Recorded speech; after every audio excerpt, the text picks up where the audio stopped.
देखिए class 11th का trigonometrical function का हम क्विक रिवीजन कर रहे हैं जो है। एक आपको दिखाई दे रहा है इनिशियल साइड और टर्मिनल साइड। इनिशियल साइड जैसे हम एंटी क्लॉकवाइज जब चलते हैं तो एंगल को पॉजिटिव मेजर करते हैं, और जब हम क्लॉकवाइज चलते हैं तो एंगल को नेगेटिव मेजर करते हैं।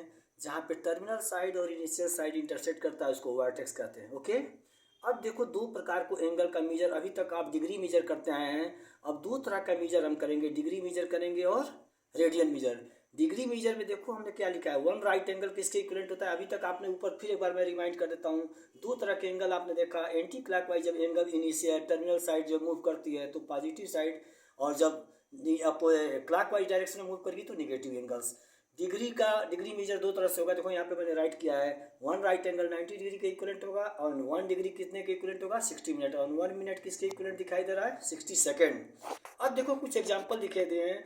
360 डिग्री, यहाँ से ध्यान से आप देख सकते हो एंटी क्लॉकवाइज डायरेक्शन में प्लस 360 डिग्री एंगल को मेजर किया गया है। उसी तरह से एक नेगेटिव एंगल को भी परफॉर्म किया गया है, -30 डिग्री। आप इजी देख सकते हैं एरो के द्वारा कि जब हम क्लॉकवाइज डायरेक्शन में चलेंगे तो ये एंगल क्या मेजर कर रहा है, -30 डिग्री।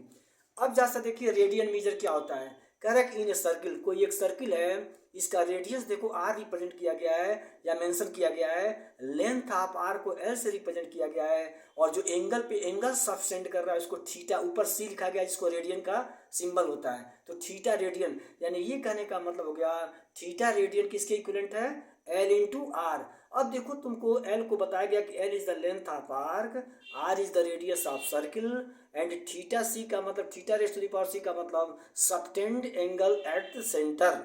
अब देखो नोट में यहाँ पे लिखा गया है वन रेडियन को कैसे डिफाइन करोगे, एक बार और देखें। वन रेडियन क्या होगा, यदि लेंथ और आर्क, कह रहा है कि जितना लेंथ ऑफ आर्क हो उतना ही रेडियस यदि इक्वल कर दो तो तुम्हारा जो एंगल सस्टेंड करेगा सेंटर पे वो कितना होगा, 1 रेडियन। जैसे एग्जांपल के तौर पर और भी ले सकते हो, यहाँ पर तो मैंने एल इक्वल टू आर लिख करके तुमको 1 रेडियन का डिफिनीशन बताया है।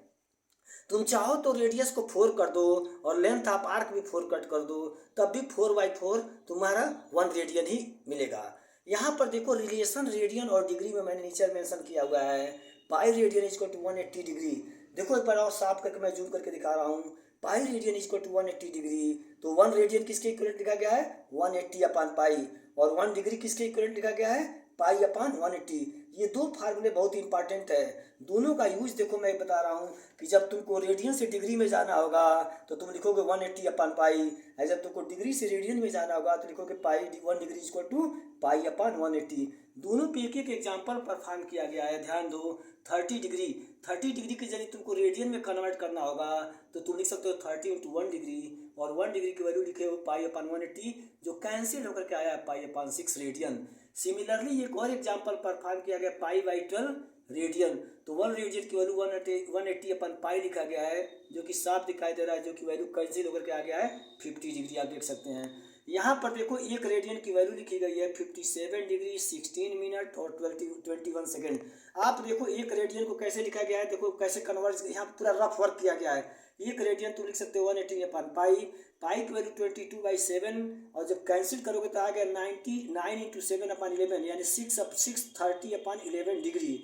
अब देखो इसको जब डिवाइड किया गया, यहाँ पर रफ वर्क देखो, 630/11 से जब डिवाइड किया तो आया 57 डिग्री, ऊपर देखो 57 डिग्री आ गया, ये रफ वर्क तुमको दिखा रहे हैं। फिर देखो जो रिमाइंडर इसमें आया है, रिमाइंडर कितना इसमें आया है, इसमें रिमाइंडर आया है तुम्हारा 13, तो देखो 13 को क्या, देखो रिमाइंडर इसमें 3 आया है तो 3 को ऊपर कर दिया है, और डिवाइजर कितना हो गया 11, तो ये डिग्री में है तो 1 डिग्री में कितना होता है 60 मिनट, फिर 60 मिनट से मल्टीप्लाई किया तो 180/11। और ध्यान दो 180/11 को फिर हमने डिवाइड किया तो 16 मिनट, 16 मिनट साफ दिखाई दे रहा है। 16 मिनट वाला वर्क देखो, 16 मिनट को फिर तुम 11 से डिवाइड करोगे तो देखो कितना आ गया, फिर अब तुम्हारा ये देखो 11/16 मिनट को देखो तो 16 मिनट आ गया, 11/16 में देखो जैसा रिमाइंडर कितना आया था 4, तो देखो 4/11 को फिर हम मिनट को सेकंड में गए तो 4/11 × 60 मल्टीप्लाई कर दिया है तो कितना हो गया 240 सेकंड, और 240 सेकंड को अगेन देखो 11 से डिवाइड किया है तो अप्रोक्स में 21 सेकंड आया है। इस तरह से देखो 1 सेकंड की वैल्यू कितना है 57 डिग्री 16 मिनट एंड 21 सेकंड। तो उम्मीद है कि ये आपको जो क्विक रिवीजन जो क्लास 11 मैथ का है आपको अच्छा लगा होगा। दोबारा फिर मैं ऐसे ही वीडियो डालने की कोशिश करूँगा।